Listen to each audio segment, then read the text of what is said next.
I'd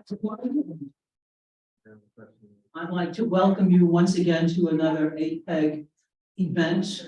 And before we even begin, before I begin by giving the floor to Reverend Ali, I would like to thank you for being here on yet again another great Sunday afternoon, which you make brighter because of your presence.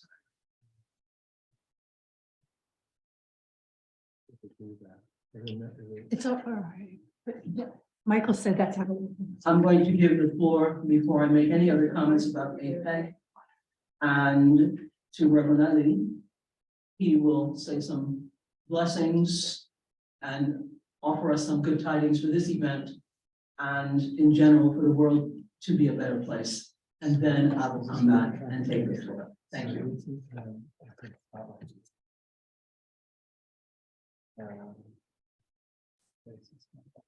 Good afternoon. Welcome to this wonderful event. Please join me in a spirit of prayer, meditation, or silence, whatever fills your cup.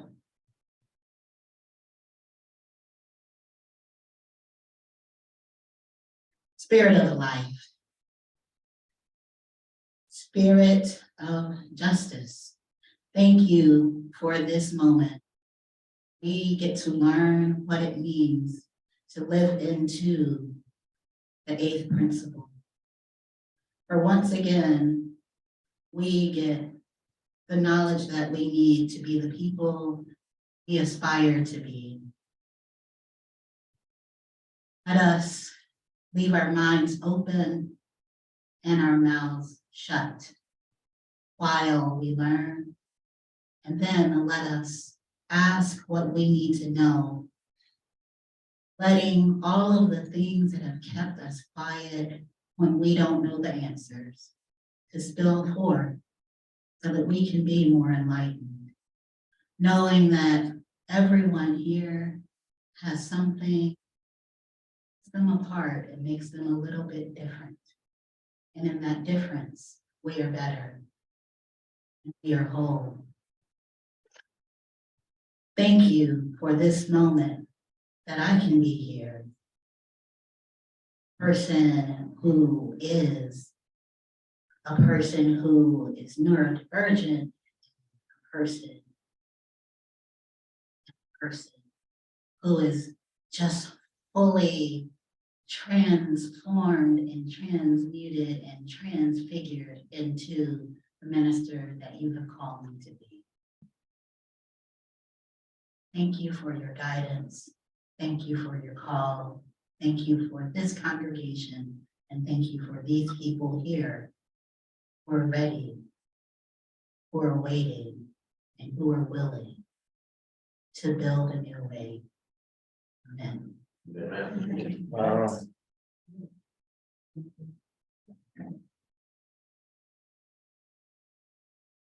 Thank you very much, Reverend Ali. We too would like to transform this moment into a longer moment and hear what we have to hear and become more informed. That said, let me, for those who don't know, or for those for whom I can be a bit of a reminder about APEG, we are the eighth principle embodiment group. And basically, we uphold the tenets of the eighth principle. Some of you might remember it emerged from the task force as we moved to have the eighth principle voted on and accepted, and it was. So we, whilst we uphold the tenets of the eighth principle, which means we implement those principles of growing multiculturalism and certainly promoting and hopefully living anti-racism. And that is why we, instead of saying implementation group, embodiment group, so that we can embody those principles and live by them and share them and encourage others to jump on that bandwagon as well in order to make this world a better place. That's what APEG is all about. I'm now going to give the floor to Eileen, co-chair. I'm chair of APEG. And in so doing, remind you that our meeting today is recorded and that all are welcome to share their thoughts and considerations as we move on. Thank you.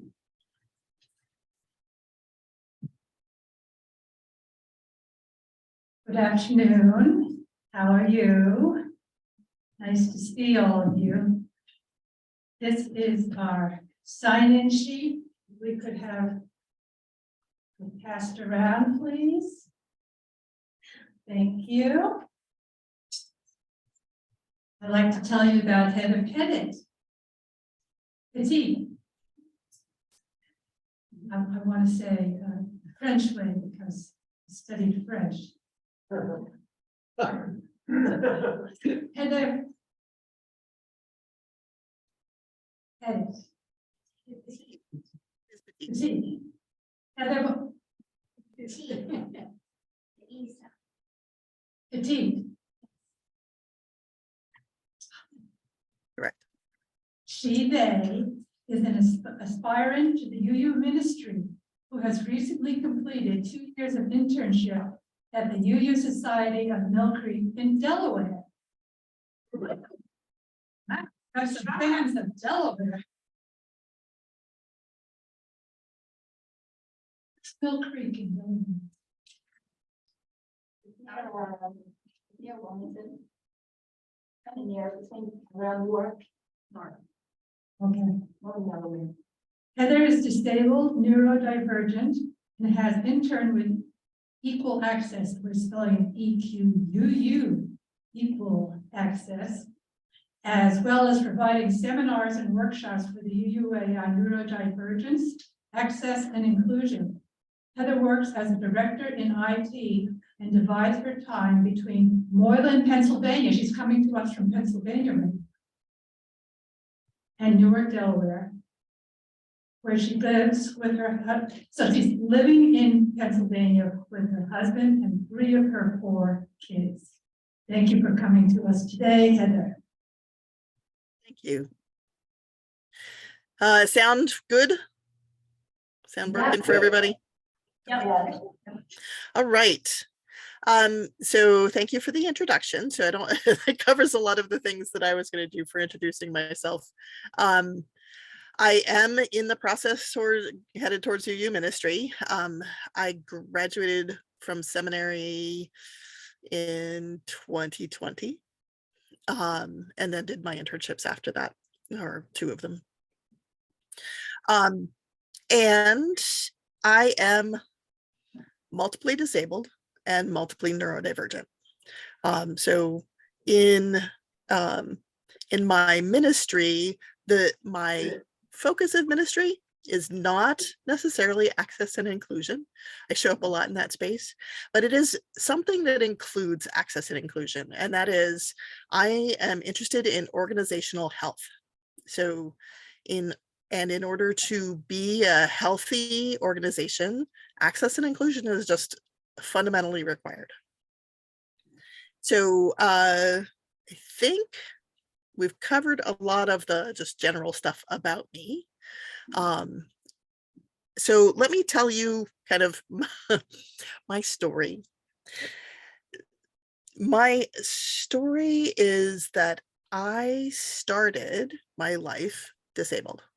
I have been disabled all along. And then I have acquired additional disabilities throughout my life. And I'm going to, so we're going to talk a little bit about some of the things that kind of get ingrained because you've always had them, and some of the things that you encounter, you notice more when a disability is new. And you'll notice that I switch back and forth what language I use about disability. So this is one of the first things that people will bring up when it comes to hospitality and welcome, is using the language that the person chooses for themselves, rather than insisting that it has to be one way or another. Identity first is one way and person first is the other. So identity first language is, I am an autistic person. I'm autistic. That is identity first. Autism as an identity, not as a diagnosis. And person first is, I am a person with chronic pain. So in that case, the person is in front of whatever the classification or disability is. And you will encounter people who have very strong opinions about these for themselves and for their communities. There are some communities that are very, very insistent on one direction or another. But when it comes to the sense of welcome, it's very much like pronouns. The person knows what they are. So welcoming people includes using the language that they choose to use for themselves.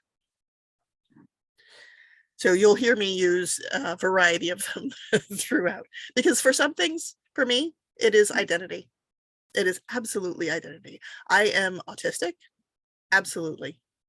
There's no way to extricate that from my experience of the world. And then other things switch. And there are times where I will use also person with autism. Because there's some features of that are more about the co-occurring conditions than the identity. So that's it.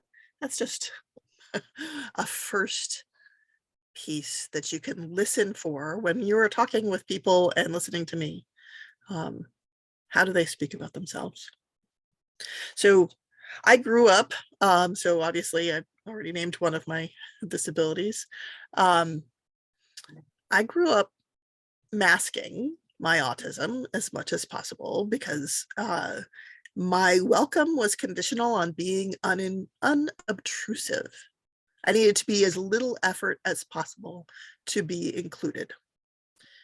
And that's just to be generally included. That's not to be fully welcome. So masking is basically anything that's trying to hide what makes you different. So autistic masking is a very particular set of things, but people mask all sorts of things. They mask hearing loss, they mask chronic pain, because their welcome or their interactions are affected by how other people respond. So I masked, and I was very, very good at it, and also very, very bad at it. So people always spotted me as different. And that has social consequences and has, consequences throughout my life. But I managed to work around it enough. I have enough other privileges intact that I managed to, get multiple college degrees and things like that.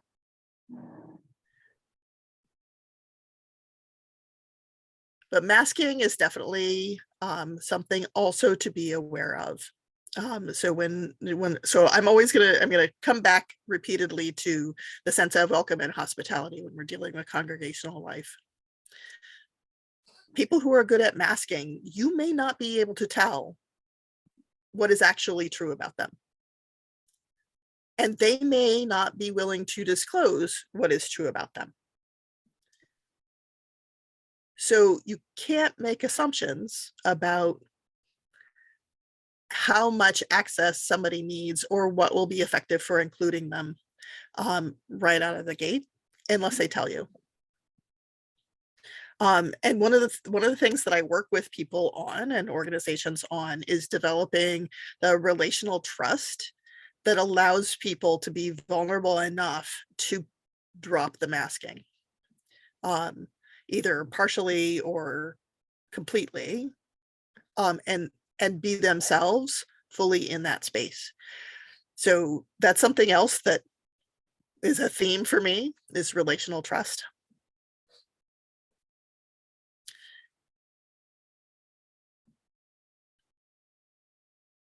So I've already mentioned masking, but there are also things that we call visible and invisible disabilities, right? I have what people would say a lot of invisible disabilities, and I have some visible ones too.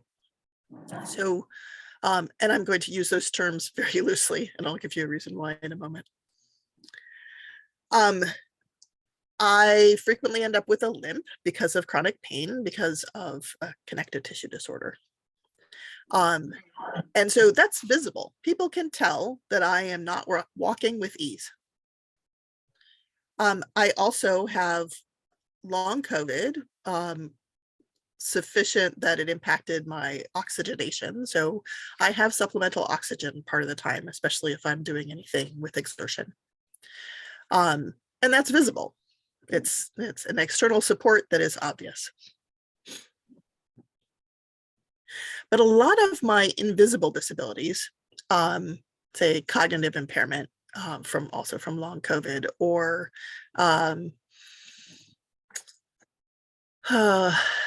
well, autism could be technically considered that. But things like anxiety are treated as invisible, but they're not really invisible. It's more that they don't impinge on other people's experience as much, so they're noticed. And we have culturally learned to treat those things as personality traits or character or other things that we can judge rather than accommodate. So a lot of my life has also been dodging around people's judgment or explaining myself. I'm sorry, like I can't do this right now because one of my invisible disabilities is high blood pressure and an aneurysm. So I will have to stop now because, I will tell people I have to stop. I'm not going to make it to that meeting. So the idea of, what other people might consider flaking out, can't be counted on, could be actually accommodated. And in my work currently, my IT work, it's accommodated without any trouble. But there are other places where it would not be. So a lot of that invisible, we see the signs of it, but we don't have good skills culturally for identifying that that's actually an accommodation need. So that's another part of my lived experience as a regular human in this culture is some of my disabilities people automatically assume are real, need to be accommodated. Other ones they assume are personal failings and should not be accommodated. And that plays a big role in our sense of welcome, in the impact of both the first and the eighth principle. If we're going to undo that, if we're going to make our subculture within the church into a space that truly is welcoming and anti-oppressive, we have to go back to that all are worthy piece and catch ourselves in the habits that our culture has taught us around making judgments. So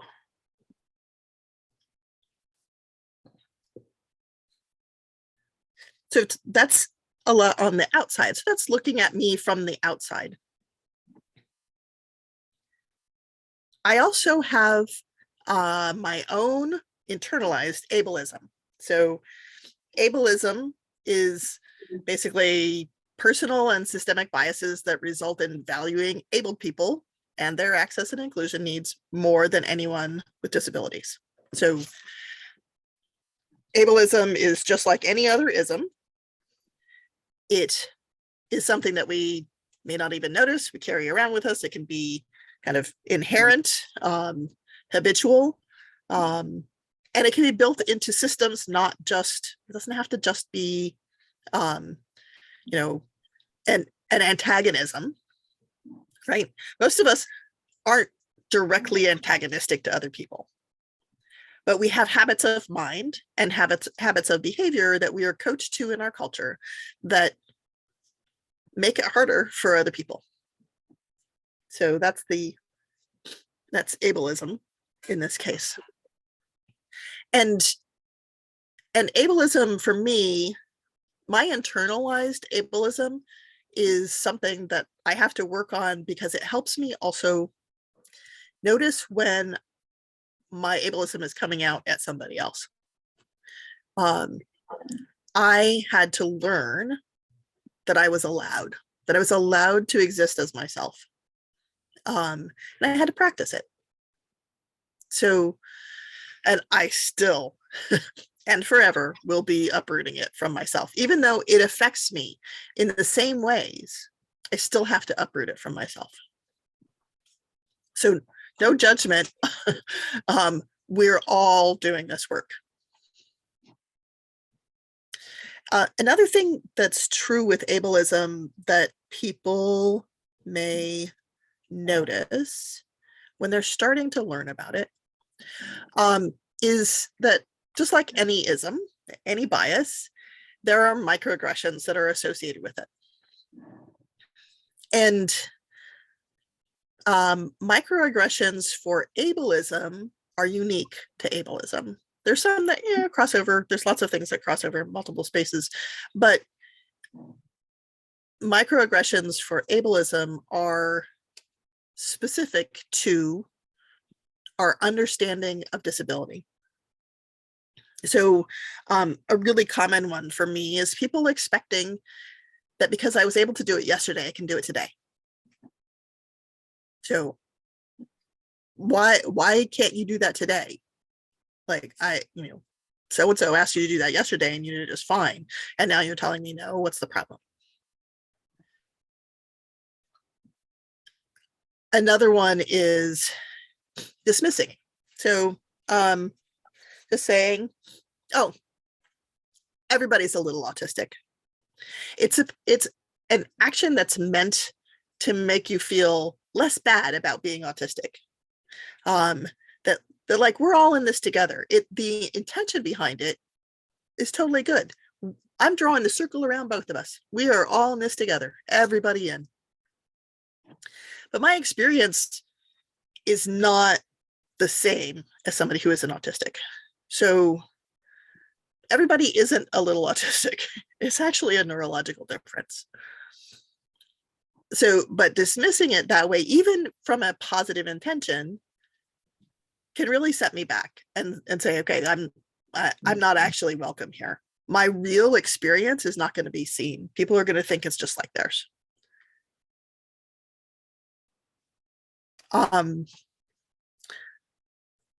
Another microaggression is ignoring overall energy needs. And this one goes across many, many kinds of disabilities. So I tend to lead with the autistic piece because personally,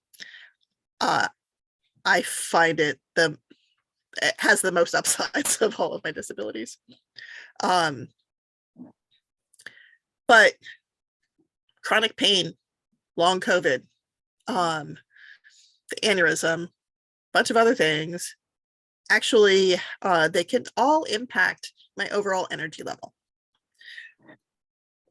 And one of the things that that shows up as a microaggression is the assumption that if you have some available energy, you can expend it doing that whatever task that people want. So if you say you have 2 good hours a day, they're like, great, you can help us after church for 2 hours.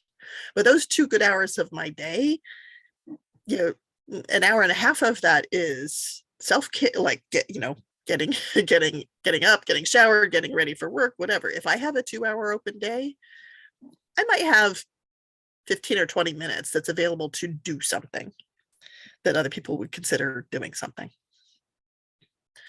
So not understanding what the energy budget is can end up, again, accidentally landing in a microaggression because of lack of context. So the awareness of microaggressions helps us tune our language and our interactions with people so that we can hear what they're saying and take that in more effectively.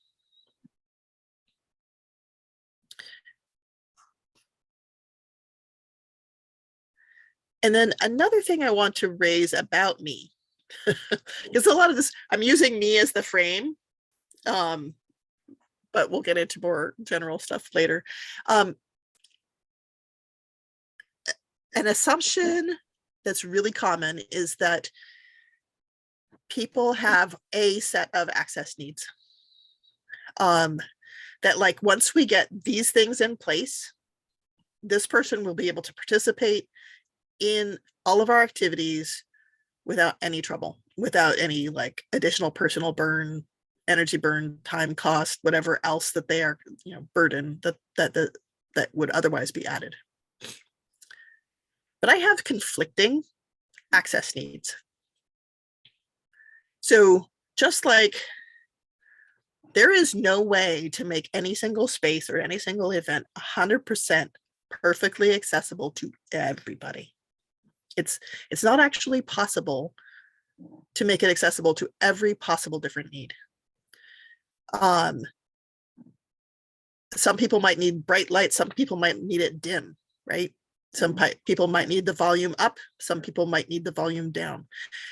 Those different needs can also exist within one person. I might have a need for the music to be loud because of a hearing issue, which I do, but also I have sensory processing issues that the vibration of loud sound will overwhelm me.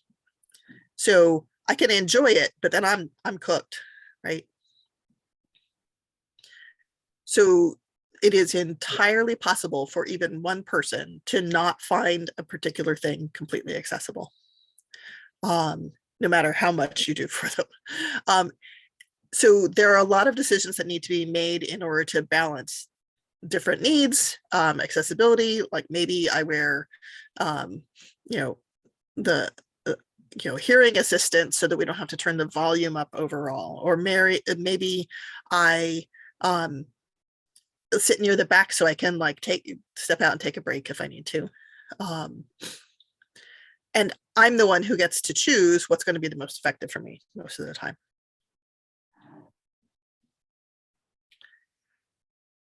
I'm going to pause a second because we've been going for a while. And ask if there are any questions that need to pop up before I move on.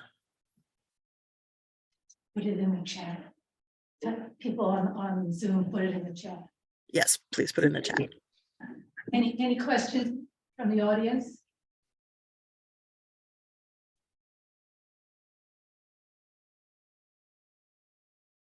Go ahead. We do have a few questions that came in earlier. What listening devices should Cedar Lane congregation have? So that's there are a lot of decisions around those around different listening devices. It's going to depend somewhat on what your building installation looks like, right? So a hearing loop that is embedded in the floor is possible in, if you have certain types of flooring, and it's not as effective if you have other types of flooring. I would basically say you need to hire somebody to do an analysis. Given the acoustics of your space, given the size of your space, given the number of people and the types of uses, what you need is going to differ. So if you're going to use the same space for multiple different purposes, something that's more like the individual headsets that are linked into the acoustic system, right? May be more useful, if people are going to have to move around, right? Or if you can't put in a hearing loop. So that is something that you'll need to do analysis on specifically. And since I'm not there, I can't look at your space. And I'm not an expert. I have been involved in picking them for other places. But you need an expert for making that particular decision. Thank you. Another question. Could you tell us a little bit more about the Equal Access Program, UUA's Equal Access Program? So EqUUal Access is an organization that provides resources to congregations for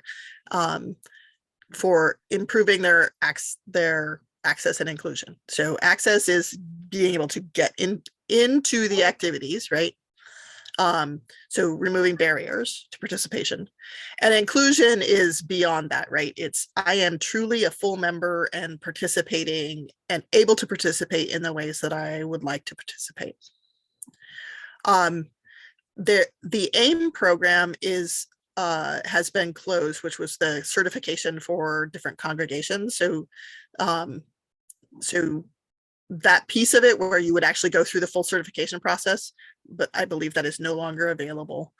But all of the other resources that are there are available. So you can go to the webpage, you can look through, they have handouts, they have webinars. You can look at specific things around. So I did a webinar for them on neurodivergence, for example. So if you were talking about, we have a lot of young people who are neurodivergent, and we need to figure out some ways to make that our programs more accessible, that might be the right thing for you to look at. There is a ton of resource material there. And if you have difficulty with it, you can contact them. Like if there's something specific you're looking for that you can't find, or you need to network out, you want to talk to another congregation that has a similar issue, contacting them is totally on. Like aside from contacting your local, your regional team, right? Contacting EqUUal Access and saying, hey, like there are things we're trying to do, and we want to see what other people have done, and we want to talk to somebody about their experience with that. They should be able to help you network. So that's kind of super high level. There are lots of programs that they're involved in also from a disability perspective. So if you have disabled congregation members, or attendees, that are looking for spiritual care around the experience of disability, who want to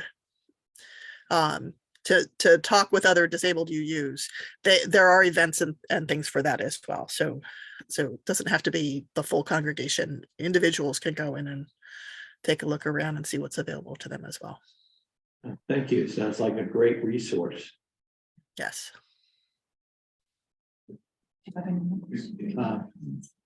One follow.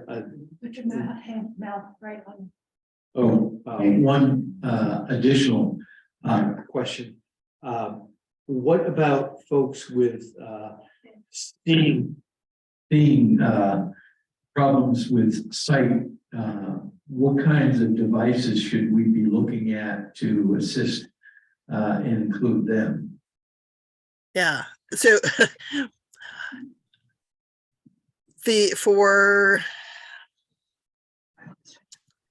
so it depends on the degree, right? So blind versus low sight individuals may have different needs. But I would definitely say there's some default things that should be included, right? If you are going to have people who use Braille, all your signs need to have Braille.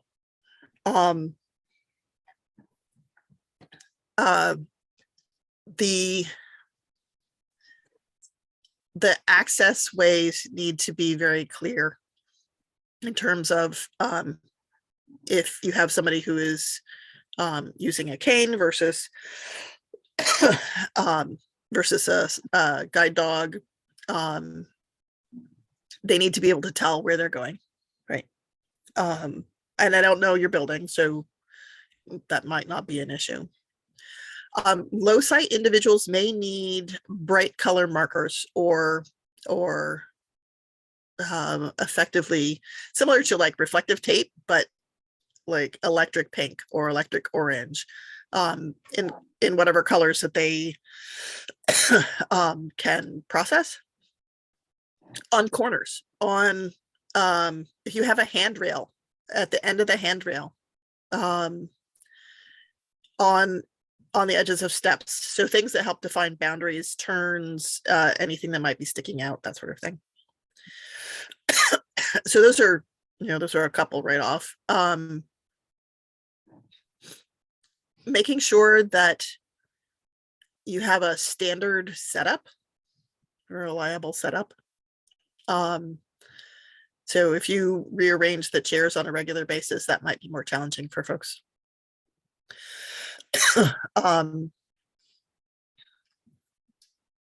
And if you are going to do, I mean, obviously you have the large, for people with low sight, low vision, large print, having an illuminated screen with, the text for hymns may work for some people, depending on the degree of vision loss.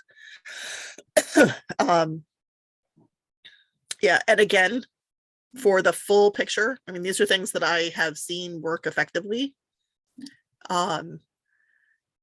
But it depends on the individual again. So if you're accommodating for general use, then you need to bring an expert in who can help you with like, okay, here's the things that are going to be a problem for the most number of people, or that we typically see, or that's really problematic for some of the people.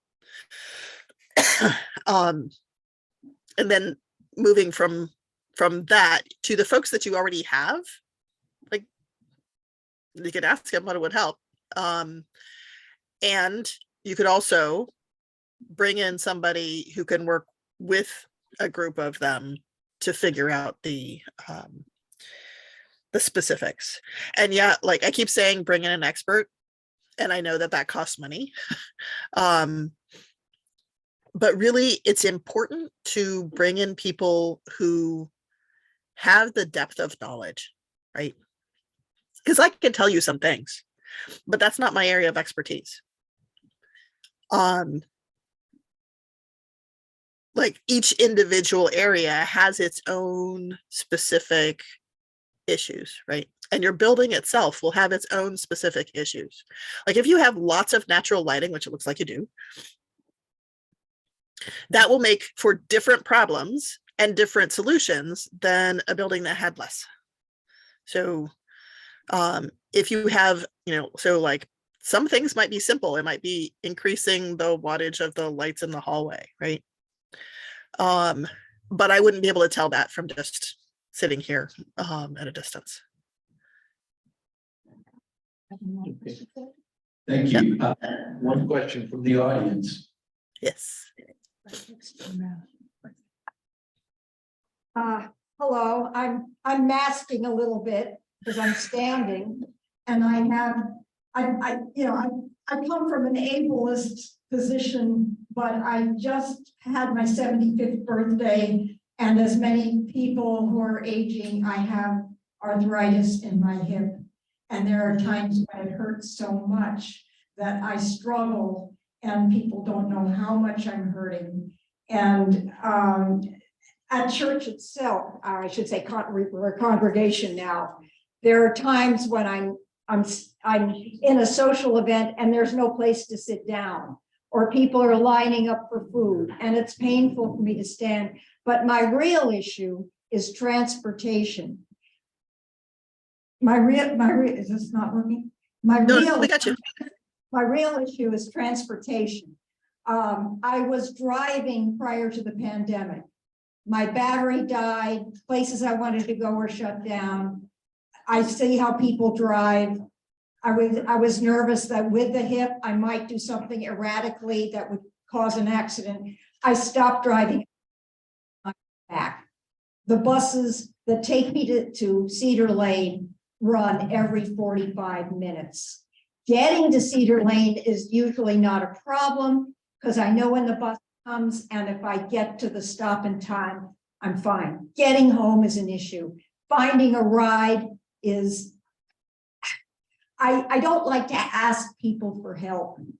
I don't see enough help from the congregation itself to the simple need that I have for getting a ride. I don't want to ask somebody who's going in a different direction or has someplace they need to go. But I would like to be able to find a ride from someone who's going the same way and has the time and wouldn't mind. But why is it so hard in an institutional setting to get that kind of assistance? Thank you. I can relate to a lot of that. Liability stuff definitely plays a role, right? And this is a consequence of any organization that's associated in any way with an accident or harm to somebody gets pulled into the lawsuits. And so liability insurance is a big deal.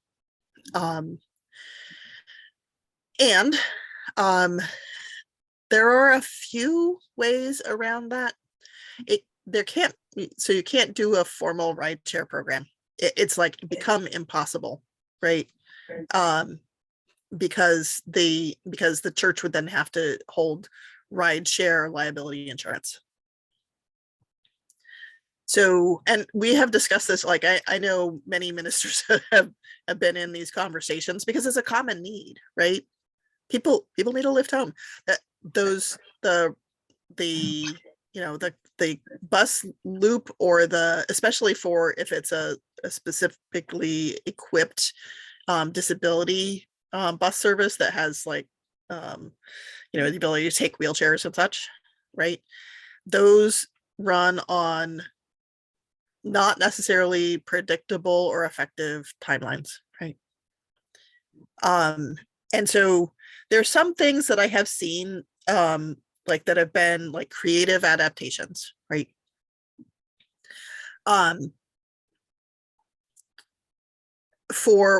So we in one congregation had somebody who took the bus that would bring their wheelchair, but that particular bus worked like a shuttle. So if 3 people were on that bus that morning, it would take 3 times as long to get to church. Or so they might miss it. Or if they left early enough that if that happened, then they were sitting at church waiting for the doors to be unlocked, right? And they might be waiting for the bus to show up to pick them up afterwards. And the bus had extra people that day. And so the bus just wasn't coming on a reasonable schedule. And they had to wait and wait. In one congregation, they basically had the whole congregation shifted their timelines so that they put part of coffee hour before church. So they had a before church coffee hour, and they had a youth group that members that ran the coffee hour. So they had folks of multi-generational engagement. And so they set it up so that the earliest point that folks might arrive on that bus, the place was already open, unlocked, and welcoming. And then they had folks that would stick around after church for the bus, because it required transportation that could take the wheelchair, right? Without the wheelchair specific piece of it, if it is personal rides without the insurance piece in there, it still has to be the person asking. So it can't be set up by the organization, which is unfortunate. And it's difficult and it's exhausting. And let me just witness that it is exhausting to have to ask every time. So having something that's kind of a little bit more set up, one of the other options would be something like um, vouchers for Uber or Lyft, right? So that we support your ability to get a ride home at a reasonable time. Those aren't as effective for, again, for people who have medical equipment, because there's some that will refuse to take people with wheelchairs or scooters, for example. So that's not 100% predictable, but a voucher system may help. And the other thing that, like, from a congregational perspective, that I think can help is making this conversation easier, right? Like, we're all getting older. And there are lots of reasons to ride share that are going to vary at different points. So talking about it as a congregation, not as to like, let's set it up as a program, because we're stuck in the ability to do that. But this is a human need, right? This is part of our relationality with each other, is that, you know, in coffee hour, we're going to have people who say, hey, I'm headed this direction and I need to go that way. Is there anybody who can take me? And then somebody else is like, oh yeah, and I am also going this way. Or somebody who says, hey, I know that there's some people who live in this neighborhood over here. I'm headed that direction and have extra space in my car if anyone wants to join me. So it's individual at that point, not planned, but it's allowing that conversation to happen without it being quite so exhausting. I wish that there were better answers for that, and the litigation piece is super frustrating. But like, really, that's like asking around. That's one of the things, you know, it's like voucher systems. Like, you can apply for vouchers. You know, we'll basically use some of the church's finances for this. But then making the conversation easier for everybody.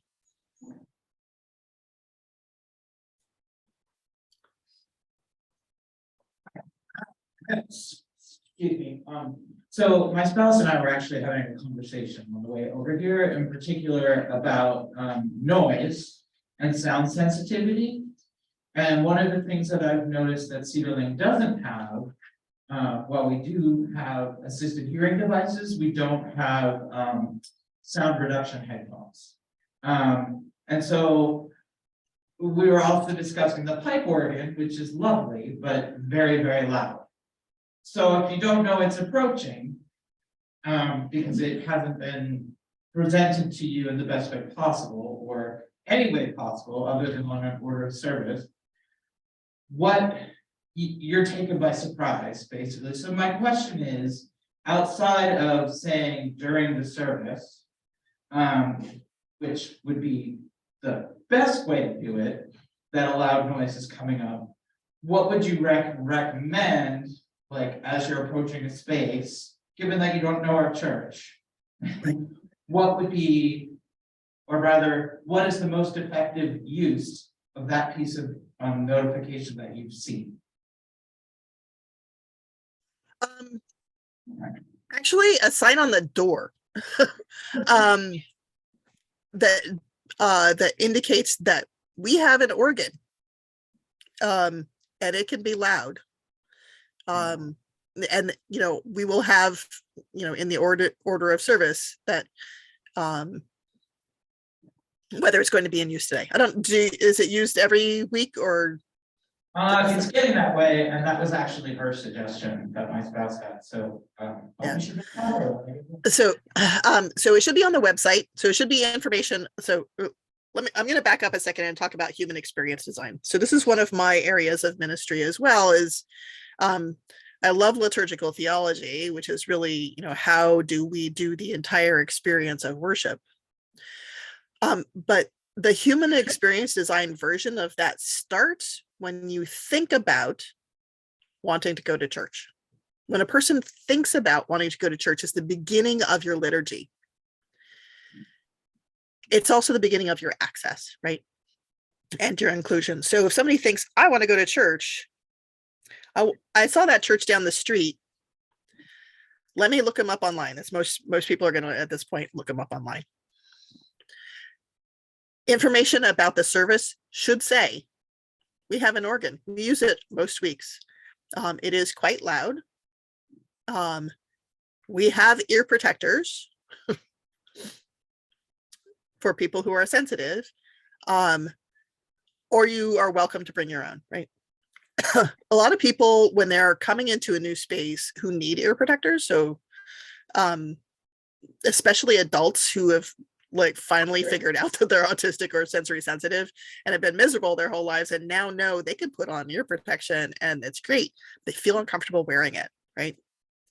Like, I don't want people to look at me. Saying you got them, having them there, and especially like encourage people who are already like aware that they're sensory sensitive to definitely use them, not just for themselves, but because it makes it more welcoming for other people.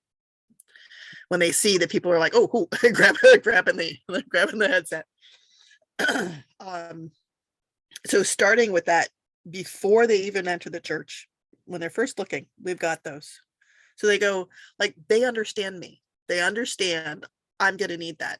But I love organ music because I love the vibration.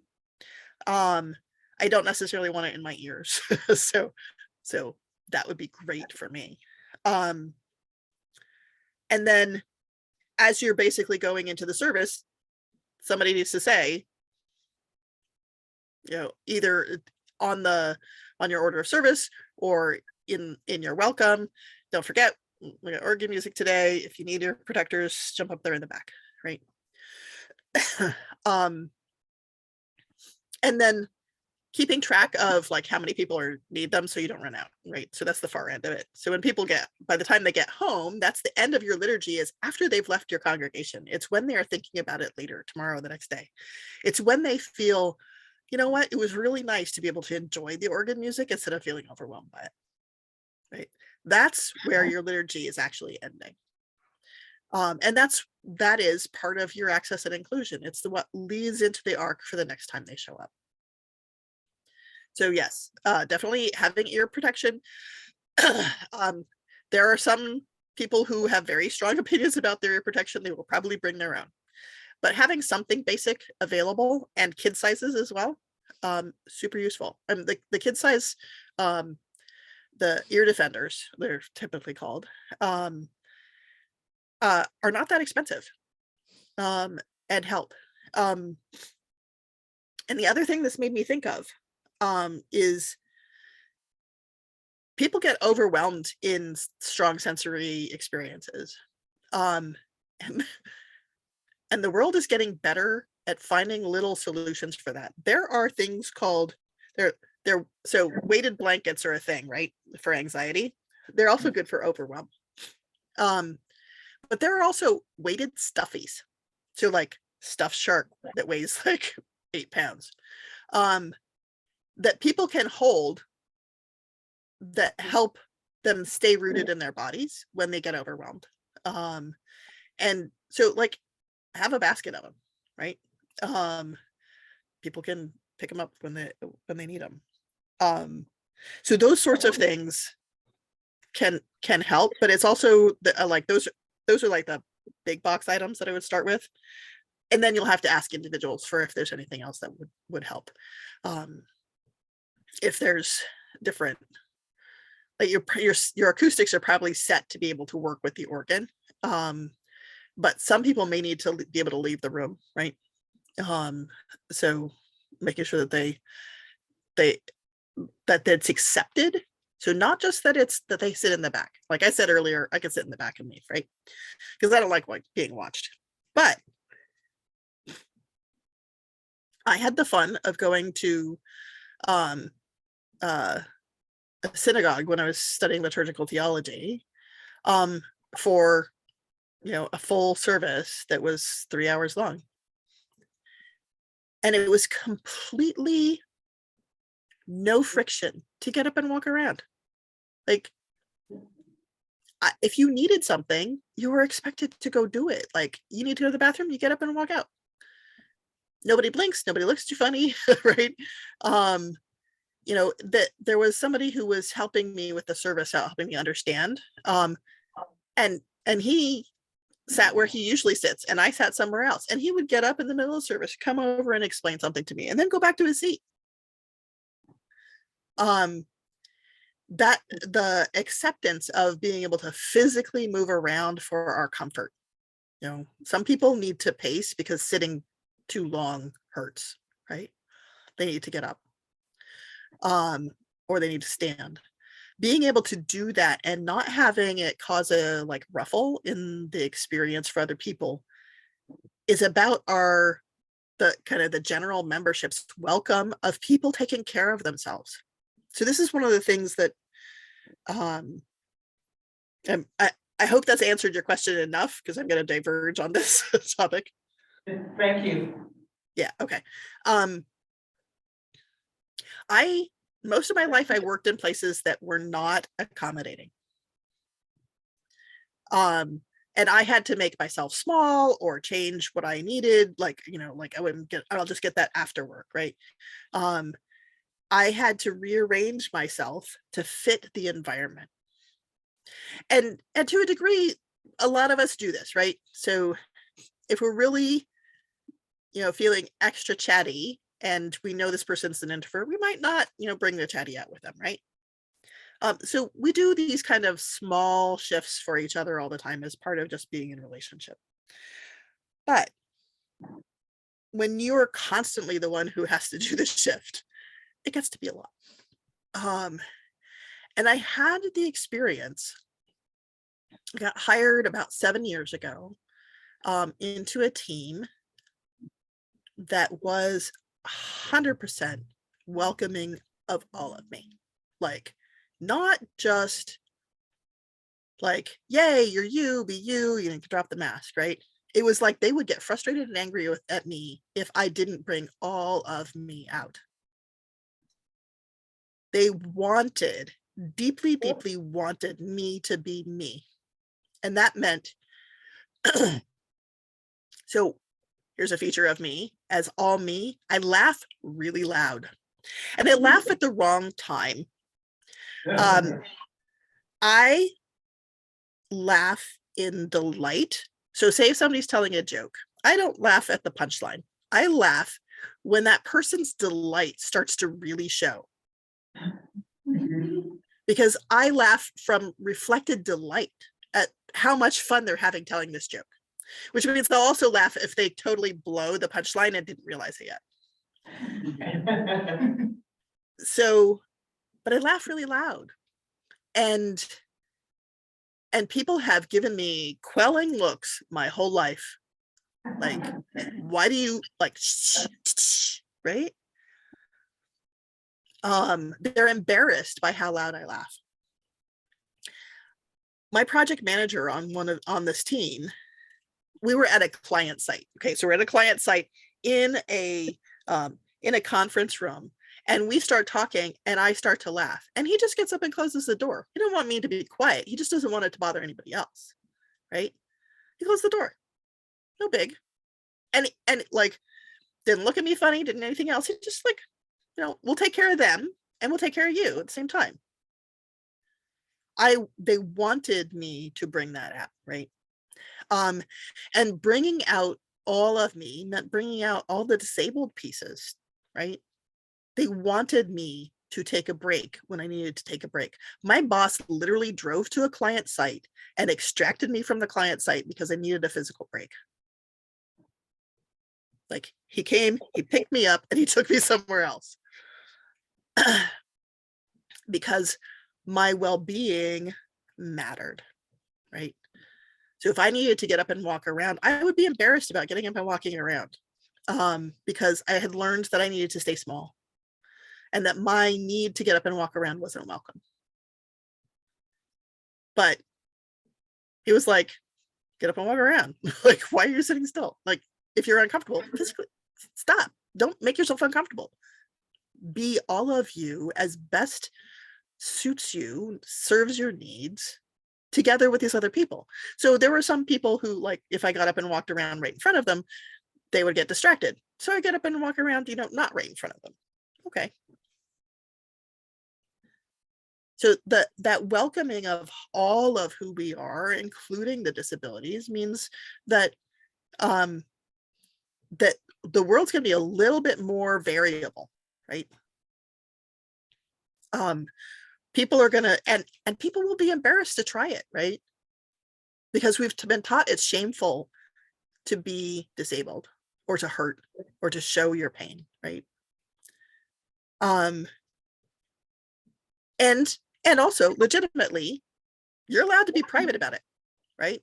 You don't need to tell people your diagnosis or your issue. People should just allow it, right?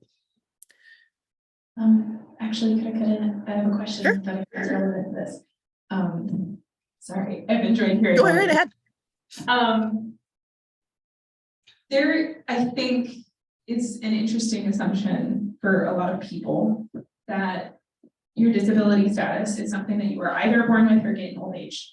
And so it's really hard to talk about it in general, as you mentioned. Right. But also people's status change. So for someone who's my age, especially if you've known that person for a while, you might not get asked, and we don't really know how to have that conversation. We've had a lot better practice. You made the connection before about asking around pronouns, but how culturally, you've mentioned a lot, like let's ask the people who are affected what they need. How would you suggest we start building up those conversations in a way that also doesn't constantly ask the same three people, and to be aware that like there are people we might not ourselves know that identify, and like especially if we don't want to force people to out themselves. Right. How do we start building up that asking and that cultural thing? And it's not just the people who were born in wheelchairs or are now in their old age, even 6-year-olds who might need ear protectors. Right. Yeah. And this also brings up variability, right? Because you might have a need one day that you don't have the next day, right? Contextually,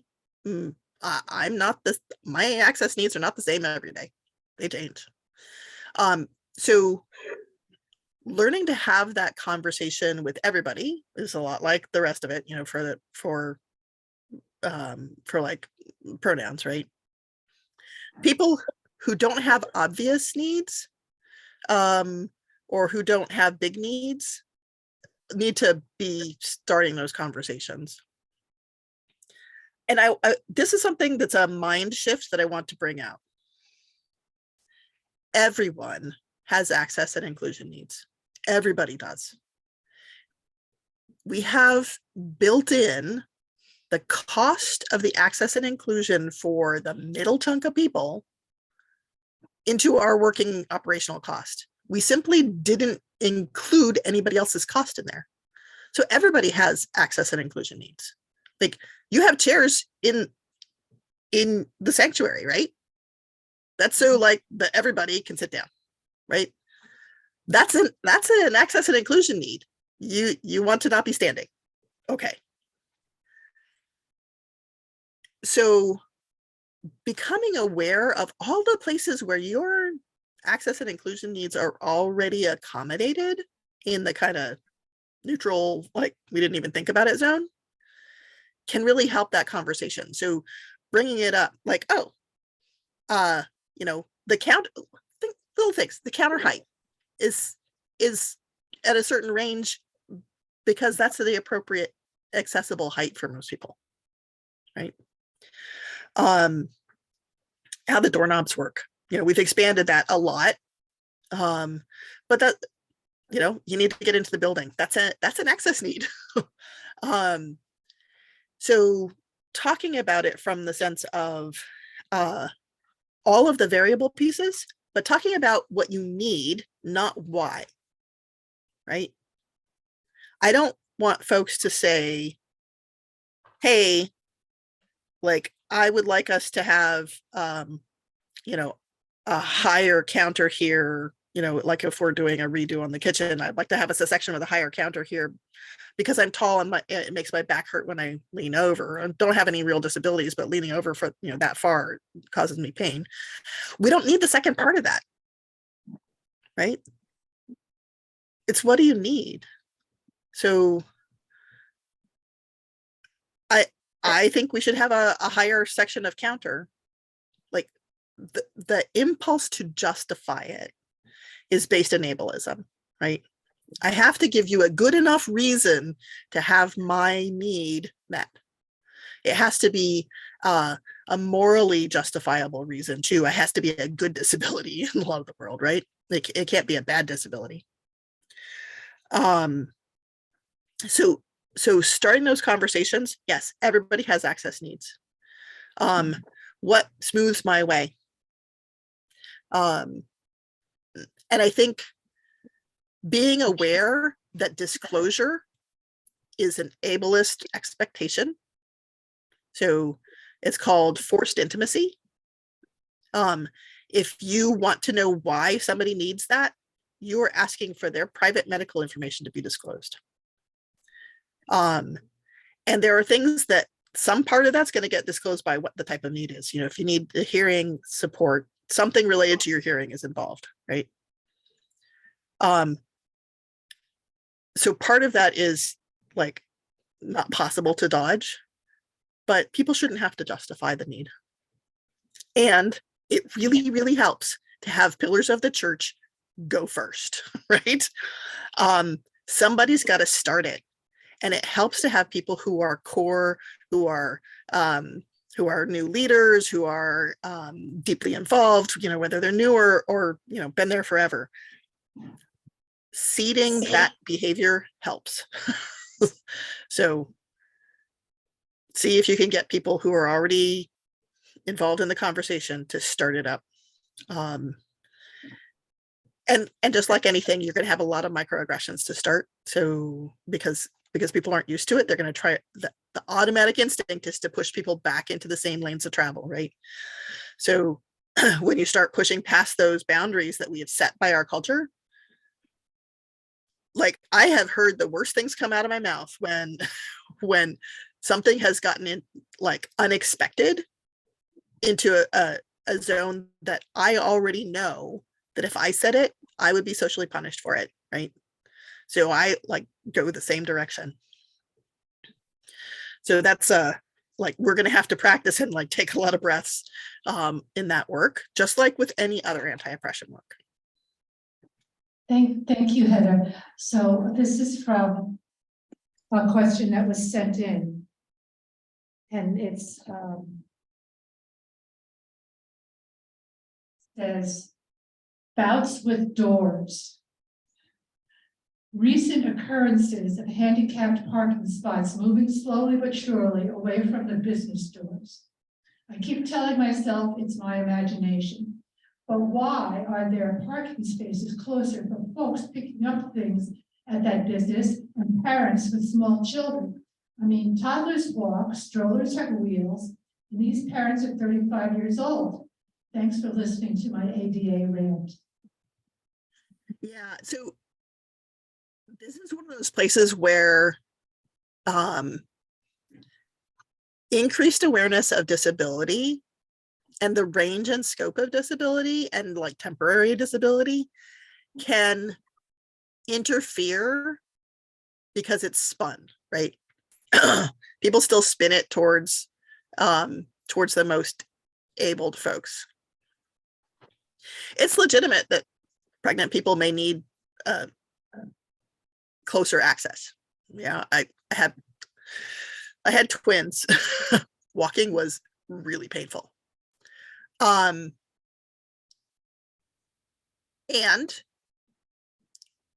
the way we do it really should be by giving a disability placard for people who have a disability, even if it's temporary, right? So that those spaces are still available and still reserved for people who need to be closer. So in the larger sense, that's basically ableism coming in and consuming spaces, right? I get why they're doing it. there's a legitimate need behind it. The implementation is absolutely not helpful. So that's the doors thing. Door access is weirdly complicated in our psychology, and in architecture. My husband's an architect. He's done a lot of like access refits on like historic buildings. And people get very emotionally attached to the access, the entrance to their space. So from an able-bodied perspective, right? And so that's stuff that has to be broken down and has to be brought up, and it's exhausting. And I think people who are not disabled should be the ones who are bringing that conversation first. Like, hey, this seems weird that you put those there, and now the disabled people are going to have to go a longer distance. That doesn't make sense. It shouldn't be only on the disabled folks to do that work. I don't know if that answers that sufficiently. Yeah, thank you. We have another question sent in from Lee McNair. How can we provide support and safety for adults, parents, and children with emotional mental health needs? We are woefully ignorant of how to keep the silent or sometimes shocking in an ableist way behaviors that we encounter.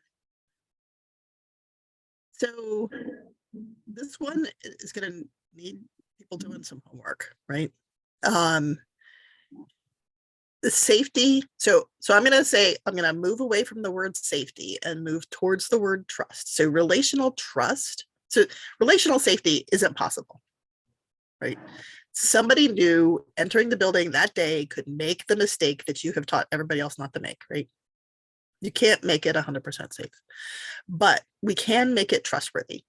And trustworthy is if somebody makes that mistake, somebody else in the congregation who's standing nearby or whatever knows to go, whoa, so I'm really sorry that happened.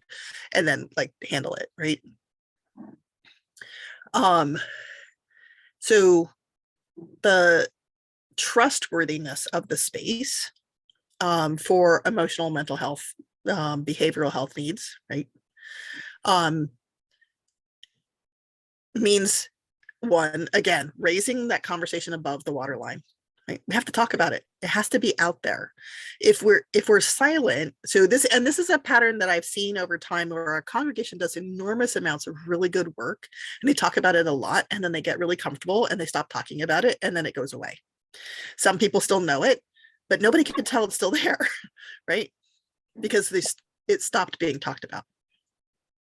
It has to be refreshed, and it is normal to stop talking about it once we get comfortable, right?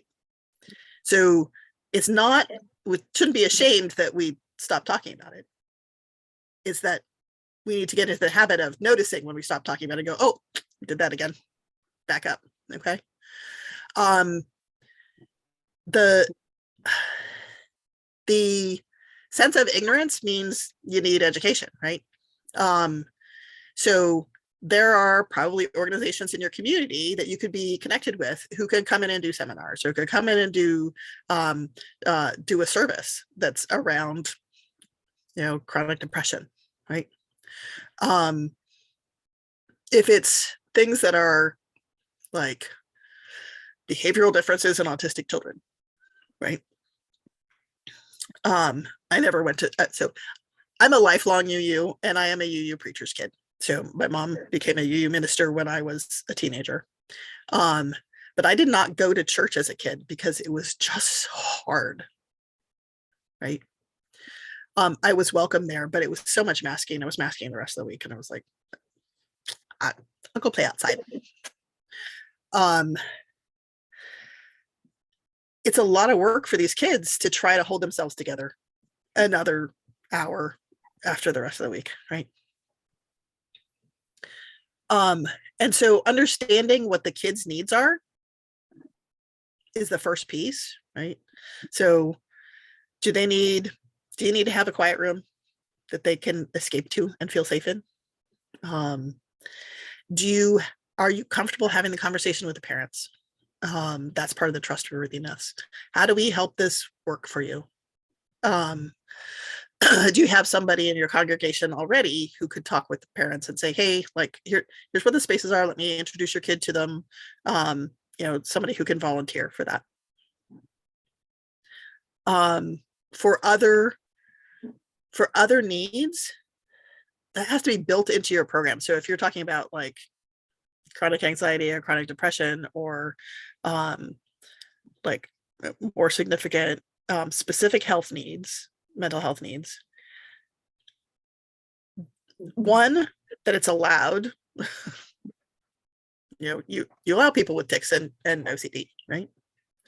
And people don't back away from them or stop talking to them suddenly if they have a tic.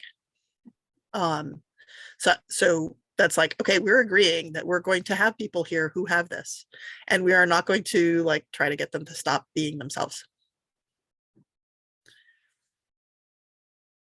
That's part of the cultural change that's internal to the congregation, right? It's a lot of work. So I won't, I'm not going to deny it's a lot of work. There's a lot to learn. And a lot of the stuff that we already know that we think is true is actually turned out not useful. A lot of the stuff that we've learned about autism in the last 4 years is completely in opposition to what we knew about it for the last 20.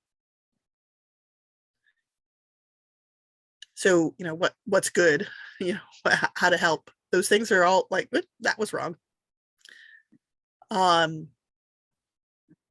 So it is like, it's going to be a process. There's no single simple fix. It is, we care about the community, and so we're going to learn about it. We know that the numbers of people who are being diagnosed autistic as adults, let alone as children, is increasing.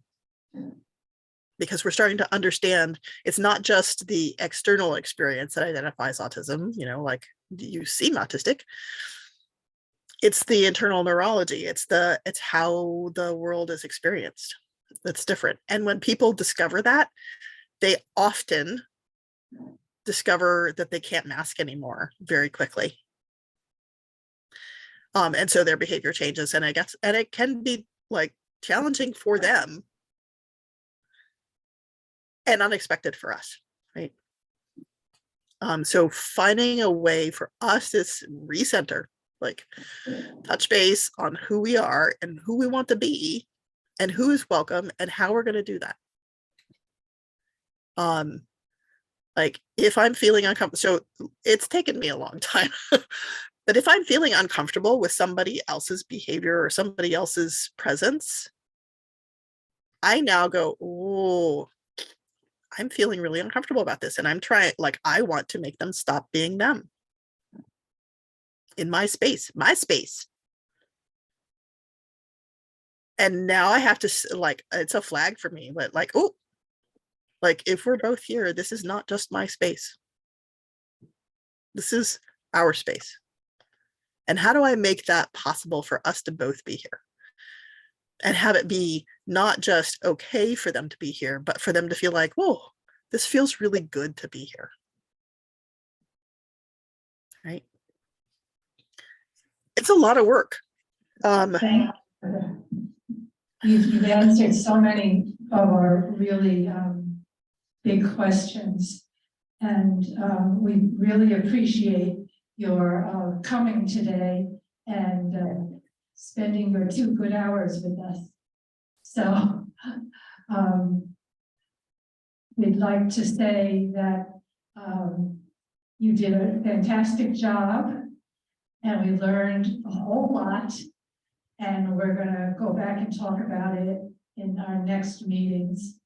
And I hope we change a lot. And by the way, everybody, Debbie needs a ride to Chevy Chase Bethesda, if anybody's going that way. So thank you so much, Heather. Thank you for having me. It's been a delight, and I've really appreciated the questions too, because I can tell you guys are thinking about good stuff. And it refreshes my heart to know that folks are actually engaged in this work. Thank you so much and goodbye. Bye-bye.